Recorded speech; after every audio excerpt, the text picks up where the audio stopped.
वृषभ राशि वाले बंधुओं, आप सभी का स्वागत करते हैं। हृदय से अभिनंदन है शिवप्रिया भिंड यूट्यूब चैनल में।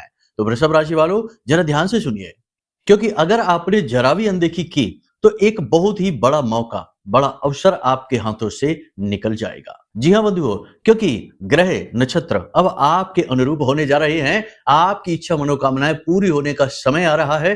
कह सकते हैं कि ग्रहों ने या फिर आपके देवी देवताओं ने सुन ली है आपकी पुकार, आपकी गुहार। आपको पूरे धैर्य के साथ ठंडे दिमाग से इस कार्यक्रम को देखना है, क्योंकि आज हम आपको जो बताने जा रहे हैं वह आपके समय, देश काल और आपकी जरूरतों के अनुसार है। इन बातों को अपने जीवन में उतार लेना। जो मौका, जो अवसर आपके जीवन में आ रहा है वह आपको माला माल बनाकर जाएगा। आपके जीवन की दुख तकलीफ परेशानियों से बाहर निकलने का मार्ग आपको देकर जाएगा। और सबसे बड़ी बात कि आपके ऊपर चाहे कितना ही कर्जा हो, कष्ट हो, परेशानी हो, पारिवारिक क्लेश हो, दाम्पत्य जीवन या प्रेमी जीवन में परेशानियां हो, रिश्ता ठीक से ना चल पा रहा हो, किसी भी प्रकार की बाधा हो, परेशानी हो, आप बिल्कुल चिंता से मुक्त होने वाले हैं, क्योंकि समय और काल अब आपका साथ देने जा रहा है बहुत ही लंबे समय के बाद। जी हाँ बंधुओं, आपको इस कार्यक्रम को अंत तक देखना है, क्योंकि हम आपको बताने जा रहे हैं कुछ ऐसी जरूरी बातें जो इस समय और काल में बेहद आवश्यक है। सबसे पहले तो हम आपको ये बताएंगे कि वो कौन सा ग्रह गोचर है, कौन सी वह स्थिति है जो आपके लिए बहुत ही पॉजिटिव होने जा रही है, आपकी कुंडली के और आपके जीवन के सारे दोषों को समाप्त करने जा रही है।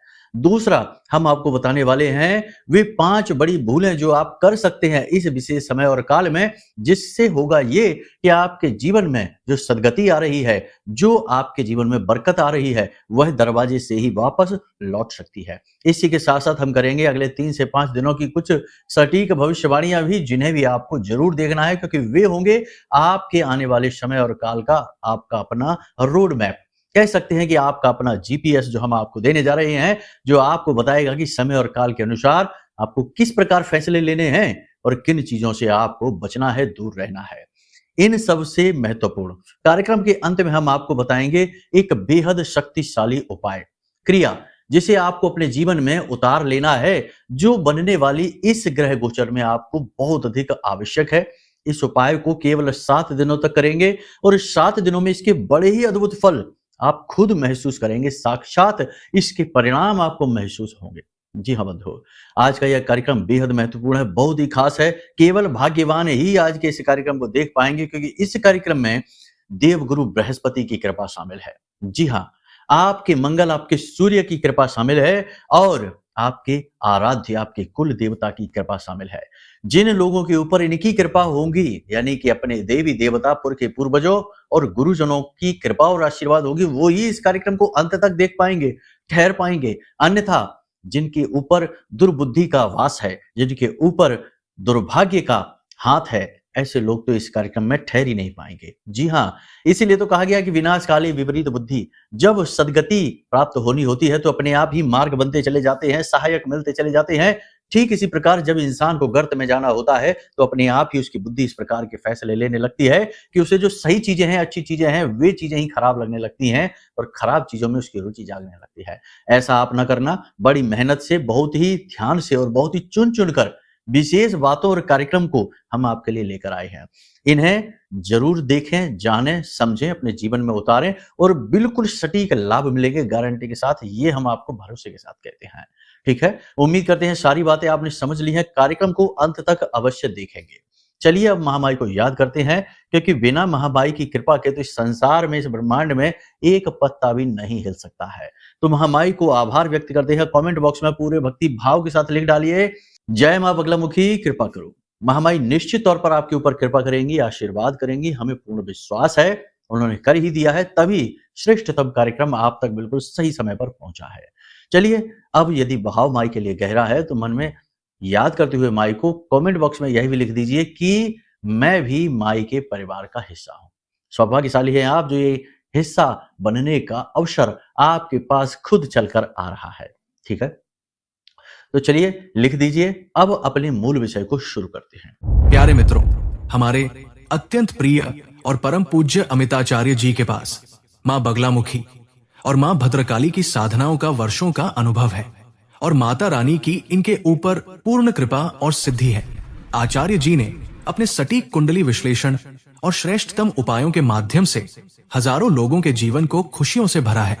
आचार्य जी का कुंडली विश्लेषण और उपाय करवाने का तरीका इतना अद्भुत है कि जीवन के हर एक दुख और कष्ट का कारण जड़ से ही समाप्त हो जाता है। फिर समस्या चाहे जैसी भी हो, कर्जा बहुत बढ़ गया हो, व्यापार चल नहीं रहा हो, बीमारियों में आप बर्बाद हो चुके हो, रिश्तों में प्रेम समाप्त हो चुका हो, या फिर नौकरी ही ना मिल रही हो, विवाह में देरी होती हो, कैसी भी समस्या हो, इन समस्याओं का कारण क्या है, कौन सी महादशा परेशान कर रही है, कौन सा दोष लगा हुआ है, सब कुछ आचार्य जी इतना सटीक बताते हैं कि वर्षों वर्ष के दुख कुछ ही दिनों में समाप्त हो जाते हैं। अगर आपके जीवन में भी कोई ऐसी संकट की घड़ी है तो यही सही समय है जब आप पूज्य आचार्य जी के हाथों से अपनी कुंडली का विश्लेषण करवाएं और वर्षों से चल रहे दुखों और संकटों के इस चक्र से बाहर निकल जाए। प्यारे मित्रों, अभी वीडियो में दिए गए नंबरों पर फोन करिए और अपनी कुंडली का श्रेष्ठतम आकलन करवा डालिए। जिंदगी बदलने का यह सबसे बड़ा मौका हाथ से मत जाने दीजिएगा। जय माई की, महामाई आपका कल्याण करे। सबसे पहले बंधु हम आपको बता दें कि 9 जुलाई को गुरुदेव लंबे समय के बाद जो निद्रा में थे या कह सकते जो अस्त स्थिति में थे, अब उदित होने जा रहे हैं। जब से गुरु उदित होंगे आपके भाग्य परिवर्तन की क्रिया शुरू हो जाएगी। गुरु, अब समझिए कि गुरु का पद कितना बड़ा होता है। शास्त्रों में गुरु को ब्रह्मा विष्णु महेश से भी ऊपर कहा गया है। जैसे कि बहुत सारी बातें हैं कही जाती हैं, लेकिन बातों से क्या है, आप खुद समझते हैं इन चीजों को। गुरु का पद सर्वोत्तम है, सर्वोच्च है। तो अब गुरु एक ऐसा ग्रह है संपूर्ण ग्रहमाला में जो सभी ग्रहों के दोषों को शांत करने की क्षमता रखते हैं। जी हाँ, ग्रहीय आधार पर हम आपको बता रहे हैं। ज्योतिष में कहा जाता है राहु केतु के दोषों को शांत करता है शनि, और शनि के दोषों को शांत करता है गुरु। जी हाँ, और अन्य ग्रहों के संपूर्ण दोषों को भी शांत करने की क्षमता गुरु के पास होती है। तो आप समझिए कि गुरु का महत्व कितना है। अब इस गुरु का जो ये होने जा रहा है, जिसमें गुरु जागृत होने जा रहे हैं यानी कि उदित होने जा रहे हैं, इस समय और काल में कुछ विशेष सावधानी, कुछ विशेष क्रियाएं, उपाय आपको जरूर करनी चाहिए।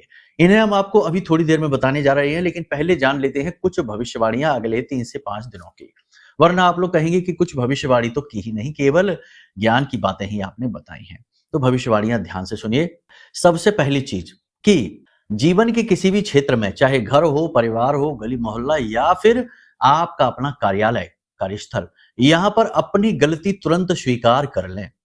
वैसे आपके अंदर ये गुण है, लेकिन कभी कभी आप जिद करने लगते हैं, अपनी बात पर अड़ जाते हैं, सही आकलन आप नहीं कर पाते हैं। जी हाँ, तो कहने का मतलब यह है कि आपको अपना स्व आकलन श्रेष्ठतम करना है, पारदर्शिता के साथ करना है, और अपने आकलन के बाद यदि आपको अपनी गलती दिखाई देती है, जो कि दिखाई देगी अगले 3 से 5 दिनों में आपसे कुछ गलती बनेगी, तो उस गलती को आपको तुरंत स्वीकार कर लेना है। इससे आप बहुत सारी परेशानियों से बच जाएंगे। दूसरा ये कि सहकर्मियों के साथ किसी भी प्रकार की बहसबाजी में आप ना पड़े। सहकर्मी आपसे जानबूझकर उलझेंगे। आपके ऑफिस कार्यालय में आपके साथ काम करने वाले लोग आपसे उलझने की कोशिश करेंगे, आपके साथ किसी न किसी प्रकार का दुर्व्यवहार भी करेंगे। तो थोड़ा सा आपको सहनशील बनना होगा और इनसे किसी भी तरीके से उलझना नहीं है। दूसरा यहाँ पर यह भी रहेगी कि आप अपने समय और अपने काम के बीच के तालमेल को सही बैठाएं, क्योंकि हो ये रहा है कि काम की अधिकता की वजह से समय व्यक्तिगत जीवन के लिए नहीं निकल पा रहा है। व्यक्तिगत रिश्तों में भी थोड़ी बहुत तनाव की स्थिति बनती जा रही है, आप ध्यान नहीं दे पा रहे हैं, आपके मन में भी ये बात रहती है। तो आप अपने कार्यों को उतना ही समय दीजिए जितने की आवश्यकता है, उससे ज्यादा अधिक करने की कोई आवश्यकता नहीं है। काम अपनी ही गति से होंगे, आप चाहे कितना ही समय दीजिए। तो जितनी उस कार्य की आवश्यकता है उतना ही अपनी समय और ऊर्जा उसमें लगाइए। इससे आपका जो संतुलन है, एक जीवन का संतुलन होता है, जहां कार्य का, परिवार का और स्व के लिए यानी खुद के लिए भी समय निकालने का समय रहता है। तो यह जो संतुलन है यह लगातार बना रहेगा, सर्वोत्तम तरीके से काम करेगा और आपके जीवन में भी व्यवस्था बनी रहेगी। ठीक है। एक और खास बात यहां पर हम आपको बता दें कि आपका कोई मित्र, आपका बहुत ही खास आदमी आपके साथ किसी प्रकार का नकारात्मक दुर्व्यवहार कर सकता है, किसी प्रकार की आपके साथ चालबाजी भी कर सकता है। आपको इसके बारे में पता चल जाएगा, आप इससे झगड़ा भी कर सकते हैं। झगड़ा नहीं करना है, संभल जाना है, समझ लेना है कि कैसा व्यक्ति है, उसके साथ फिर दूरी बना लेनी है। झगड़ा करना कोई समाधान नहीं होगा। हालाँकि आपको क्रोध अवश्य आएगा, बुरा भी लगेगा, दुःख भी होगा। इस क्रोध और आवेश में आकर आप उसके साथ दुर्व्यवहार करेंगे, आप भी उसका जवाब उसी की तरह देंगे, लेकिन इसमें आपकी ऊर्जा बहुत खराब होगी। आपका जो भावनात्मक संतुलन है वह बिगड़ेगा। तो फिलहाल आपको इस तरह के कार्य में उलझना नहीं है। अब एक खास बात है कि आपके जो आप कार्य करेंगे, अगर नौकरी करते हैं तो आपके जो अधिकारी हैं, उच्च अधिकारी हैं, उनका आपको सहयोग प्राप्त होगा। कहीं न कहीं किसी न किसी रूप में वे आपके सहयोगी सिद्ध होंगे, पहली चीज़। दूसरी चीज़ ये कि काम का दबाव, तनाव आपके ऊपर अवश्य रहेगा, लेकिन आप इसमें भी खुश रहेंगे। इसमें आप परेशान या दुखी नहीं होंगे, क्योंकि आप जानते हैं, समझते हैं कि ये सारी चीज़ें जीवन में आगे बढ़ने के लिए, उन्नति के लिए आवश्यक हैं।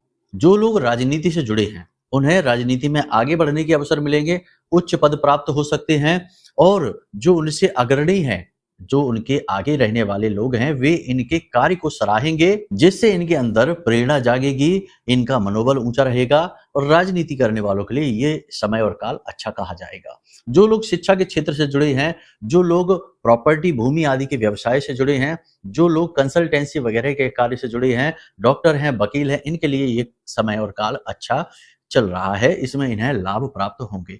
हालांकि भूमि खरीदने और बेचने में थोड़ी बहुत परेशानियां आ सकती हैं, थोड़ा बहुत अड़चन अवश्य आएगी, लेकिन कोई बड़ा घाटा या परेशानी नहीं है। फिर भी हम आपको यही कहेंगे कि भूमि के मामलों में ज़्यादा इन्वेस्टमेंट करने की अभी आवश्यकता नहीं है। अभी आपको थोड़ा-सा थम कर, रुक कर चलना है। अभी मंगल और केतु की युति है, तो ये पूरी तरह से फ़ायदेमंद स्थिति नहीं कही जा सकती है। प्रेमियों की बात करें तो इनके प्रेम संबंध उजागर हो सकते हैं, लेकिन इसका इन्हें फ़ायदा ही मिलेगा। आगे चलकर इनका संबंध वैवाहिक बंधन में बंधने के योग्य हो जाएगा, इसकी चर्चाएं चलने लगेंगी। लेकिन दाम्पत्य जीवन की यदि बात की जाए तो दाम्पत्य जीवन में थोड़ी बहुत खींचतान, खिटपिट हो सकती है, लेकिन ज्यादा कोई बड़ी समस्या नहीं है, तो टेंशन फ्री रहिए आप। एक और खास बात कि आप अपने जीवन में कुछ एक बड़ा कार्य, कुछ नया कार्य, कुछ अच्छा कार्य करने जा रहे हैं। अपने करियर को लेकर, अपने काम को लेकर कुछ बड़ा आपने सोच रखा है, उसके लिए आप जोश से भरे हुए हैं और आप उसके लिए आगे बढ़ेंगे। उसमें एक नई गति आएगी और उस कार्य में आपको सफलता भी प्राप्त होगी। कहने का मतलब ये है कि आप उससे बहुत अधिक संतुष्ट रहेंगे और ये आपके जीवन की बड़ी उपलब्धि होने जा रही है। आपके करियर में कोई बड़ा बदलाव आ सकता है, लेकिन आप अपनी तरफ से किसी भी प्रकार के बड़े फैसले को ना लें, किसी भी प्रकार के बड़े बदलाव को स्वीकृति आप अपनी तरफ से ना दें, ये आपके लिए ठीक नहीं होगा। अब अंत में केवल 3 बड़ी बातें हम आपसे कहना चाहेंगे। सबसे बड़ी बात कि अपने जीवन में तालमेल को सही बनाइए। अभी आपके जीवन का तालमेल कुछ बिगड़ा हुआ है। आप एक काम को उठाते हैं तो उसी में उलझे रह जाते हैं, इसके चक्कर में दूसरी चीजें पीछे रह जाती हैं। तो आपको अपने काम, अपने जीवन, अपने स्वास्थ्य, अपने रिश्ते नातों में एक सही तालमेल, जिस चीज को जितनी समय की ऊर्जा की आवश्यकता है उतना ही समय और ऊर्जा दें, उससे अधिक ना दें। यानी कि सही तालमेल बैठाने की आवश्यकता है, ये आपके लिए बेहद आवश्यक है, क्योंकि आप एक भावुक इंसान हैं, भावनाओं से चलते हैं। यदि आप भावनात्मक तौर पर स्थिर रहेंगे तो आप बहुत तरक्की करेंगे, वरना आप उलझ कर रह जाएंगे। पहली चीज तो ये। दूसरी चीज ये कि आप आध्यात्मिकता में जाइए, कोई विशेष पूजा पाठ अनुष्ठान करिए, क्योंकि गुरु उदित होने जा रहे हैं और ये समय है जब आप अपने गुरु को मजबूत करें। और गुरु एक आध्यात्मिक ग्रह है। गुरु को मजबूत करने का एक ही तरीका है कि आप अपने आध्यात्मिक स्तर को ऊंचा करिए, अपनी आध्यात्मिकता को ऊंचाई तक लेकर जाइए, इससे गुरु प्रसन्न होते हैं। सत्कर्म करिए, भगवान की भक्ति करिए। तीसरा ये है कि आप अपने स्वास्थ्य का विशेष ख्याल रखिए। स्वास्थ्य को लेकर किसी प्रकार की परेशानी आ सकती है, पेट, गले, छाती में किसी प्रकार का इन्फेक्शन, दर्द, तकलीफ हो सकती है, दांतों में विशेष तौर पर तकलीफ हो सकती है, जिसकी वजह से आपको दवा लेनी पड़ सकती है, हॉस्पिटल तक जाना पड़ सकता है। ये समय और काल ऐसा है जिसमें आपको अपने दांतों की विशेष सफाई और ख्याल रखने की आवश्यकता है, क्योंकि कुछ समय तक, यानी कि आने वाले 10 से 15 दिनों तक कुछ ऐसा रहेगा जिससे आपके दांतों में तकलीफ रहेगी। यदि नहीं है तो बहुत ही अच्छी बात है, देवताओं को धन्यवाद दीजिए। और यदि आपके देवता सहायक नहीं है या किसी प्रकार की कोई सुरक्षा आपके पास नहीं है, तो निश्चित तौर पर ये तकलीफें आपको अवश्य घेरेंगी है। अब सुरक्षा की यदि बात चल गई है तो सुरक्षा किस प्रकार की? देखो, आपकी कुल देवी देवता, पितृ पूर्वज, इन सब की तो सुरक्षा रहती ही है, पूर्ण ना हो तो आंशिक तो रहती ही है। फिर भी आज के इस घोर नकारात्मक युग में जहां हर तरफ कली पुरुष घूम रहा है, अपने ही रिश्तों को छल रहा है, ठग रहा है, अपनों के ही सुख से दुखी हो रहा है, ऐसी स्थिति में, ऐसी भयानक स्थिति में आपको जरूरत है किसी महाशक्ति की, किसी महाऊर्जा, महाविद्या की पूर्ण सुरक्षा आवरण की। और मां से बेहतर आवरण और सुरक्षा कोई इस संसार में दे नहीं सकता है। इसीलिए आपको हम यही निर्देशित करेंगे, यही आपको हम सलाह देंगे कि आप महामाई मां बगलामुखी की शरण में आइए। यदि आपने महामाई मां बगलामुखी का नाम नहीं सुना है, तो हम आपको बता देते हैं कि मां बगलामुखी इस कलयुग में सबसे जल्दी प्रसन्न होने वाली, सबसे जल्दी फल देने वाली और सबसे ज्यादा दुखों से मुक्ति प्रदान करने वाली, यानी कर्जा हो, कोर्ट कचहरी का मामला हो, किसी भी प्रकार का विवाद चल रहा हो, शत्रु भय हो, रोगों का आपके ऊपर किसी प्रकार का गहरा प्रभाव हो या आपके परिवार में हो, किसी प्रकार की तंत्र मंत्र की ऊर्जा हो, सब प्रकार से नकारात्मकताओं से मुक्ति दिलाने का कार्य मां बगलामुखी करती है। इनका नाम ही लोग या इन्हें याद ही लोग तब करते हैं जब लोग मुसीबतों में फंस जाते हैं, और मां बड़े ही प्रेम भाव से इन्हें मुसीबतों से बाहर निकालती भी हैं। ठीक है, तो फिर बात वही है कि दुख में सुमिरन सब करे, सुख में करे ना कोई, और जो सुख में सुमिरन करे तो दुखदायक को हो। तो कहने का मतलब ये है कि महामाई को अपने जीवन में खुद ही लेकर आ जाओ। महामाई का कवच पाठ, चालीसा पाठ और आरती करने लगो। माई के फोटो, माई के विग्रह की तस्वीर अपने घर में लगा लो, पूजा घर में, और प्रतिदिन माई का कवच पाठ करिए। फिर आपको कोई तकलीफ छू भी नहीं पाएगी, इस बात की गारंटी है, ये हमारा अनुभव है। कवच पाठ या चालीसा यदि आपको चाहिए तो वीडियो में नंबर है, इन नंबरों पर फोन करिए। हम आपको माई का कवच पाठ, नंबर, फोटो, आरती सब कुछ आपके व्हाट्सएप नंबर पर फोटो और पीडीएफ के रूप में भेज देंगे। ठीक है, और यह सेवा मुफ्त है, इसका कोई पैसा नहीं लगेगा। फिर भी यदि आपको अपनी कुंडली का विश्लेषण कराना है, क्योंकि कुंडली में भी कुछ बाधाएं ऐसी होती हैं जो देवी देवता भी आपको उसमें सहाय नहीं हो सकते। जी हाँ, अब इसका मतलब ये नहीं कि देवी देवता उनसे छोटे हैं, वे आपके ही कर्म हैं, आपके ही प्रारब्ध हैं जो आपको भोगने हैं। जी हाँ, तो आपने ही पिछले जन्मों के जो अपने जो नकारात्मक कर्म हैं उनके यहाँ पर हिसाब किताब बराबर करना है, तो वो कष्ट भोगना है। तो अब उस स्थिति में कुंडली देखकर पता लगाया जा सकता है कि कौन सा वह कर्म है, कौन सी वह बाधा है, योग युतियां दोष हैं जो आपके जीवन के बाधक बने हैं। अब करना यह होगा कि या तो आप लंबे समय तक इन बाधाओं से जूझते रहिए और जीवन पर्यंत बस संघर्ष करते रहिए, या फिर कुछ ज्योतिषीय समाधान करके इनसे मुक्ति प्राप्त कर लीजिए। दूसरा मार्ग सरल है, इसके लिए कुंडली विश्लेषण कराना होगा। तो कुंडली विश्लेषण के लिए नंबर वीडियो में दिया गया है, आप यहाँ पर फोन करिए, जानकारी अपनी दीजिए। एक छोटी सी दक्षिणा के साथ हम आपकी कुंडली का श्रेष्ठतम आकलन करेंगे, योग युति दोष के बारे में बताएंगे, और इन दोषों का सटीक उपाय जो आपकी कुंडली के अनुसार बने हैं वे आपको भेज देंगे। इन उपायों को करिए, कुछ ही दिन में आपकी पूजा पाठ आपको लगेगी, देवताओं का आशीर्वाद आपको मिलेगा, आपके कर्मों का आपको पूरा फल मिलना शुरू हो जाएगा, तरक्की निश्चित गारंटी के साथ होगी। ठीक है, तो आप खुद समझ लीजिए। बाकी महामाई की सेवा जो है वह मुफ्त में है। ठीक है, वह तो हमारी तरफ से आपको माई का आशीर्वाद है। तो आप खुद ही समझदार हैं, समझ लीजिए क्या करना है। बाकी अब ध्यान से सुनिए, गुरु उदित होने वाले हैं तो गुरु से पूर्ण लाभ लेने हैं, तो सीधी सी बात है कि किसी प्रकार की पूजा पाठ, अनुष्ठान, धार्मिक कर्म क्रिया आपको जरूर करनी होंगी, क्योंकि गुरु तभी प्रसन्न होते हैं। गुरु दिखावे से प्रसन्न नहीं होंगे, गुरु इस बात से प्रसन्न नहीं होंगे कि आप वैसे तो केले के जड़ के पास दीपक जला देते हैं, प्रसाद आदि अर्पित कर देते हैं, पूजा पाठ खूब करते हैं, लेकिन करते हैं गलत काम, दूसरों का अहित करते हैं, दूसरों का बुरा सोचते हैं, मन में दुर्भावना रखते हैं, जलन की भाव रखते हैं, उल्टे सीधे भाव रखते हैं, और खान पान भी गलत है, मांसाहार, शराब आदि का सेवन करते हैं, उल्टे सीधे कुकर्म करते हैं, तो गुरु प्रसन्न नहीं होंगे। आप चाहे कोई भी उपाय कर लेना दुनिया का, तो पहले अपने आचरणों का आकलन, अपने कार्यों का आकलन करिए, और सारी चीजों को सात्विक बना लीजिए। फिर हम आपको बताते हैं कि 2 काम आपको करने हैं जो आपको 9 तारीख से शुरू करने हैं और लगातार 7 दिनों तक करते रहना। 2 जरूरी कार्य। सबसे पहला कार्य कि रोज सुबह सुबह सोकर जागिए, थोड़ा सा कच्चा दूध, अगर कच्चा दूध ना भी मिले तो कम से कम शुद्ध हो, अशुद्ध ना हो, शुद्ध दूध केले की जड़ में अर्पित करिए। ठीक है, आपके घर में केले का पौधा होगा, आसपास कहीं केले का पौधा होगा, वृक्ष होगा, तो वहां जाइए, उसकी जड़ में कच्चा दूध चढ़ाइए, और उसी के पास गाय के घी का छोटा सा एक दीपक जलाइए, और वहीं पर बैठकर ओम नमो भगवते वासुदेवाय 12 अक्षर मंत्र का जाप करिए। 10 से 15 मिनट कर लीजिए, बस काफी है, माला नहीं करनी है, बस जाप करना है। ये क्रिया लगातार 7 दिनों तक कर लेना। इसी के साथ साथ लगातार 7 दिनों तक गाय को कच्चे आलू, हल्दी मिले हुए कैसे करना है, आलू को बीच में से काटिए और कटे हुए भाग में थोड़ी-थोड़ी हल्दी लगा दीजिए पिसी हुई, और इन आलूओं को रोटी के साथ, घास के साथ, जैसे भी चाहे गाय को खिला दीजिए।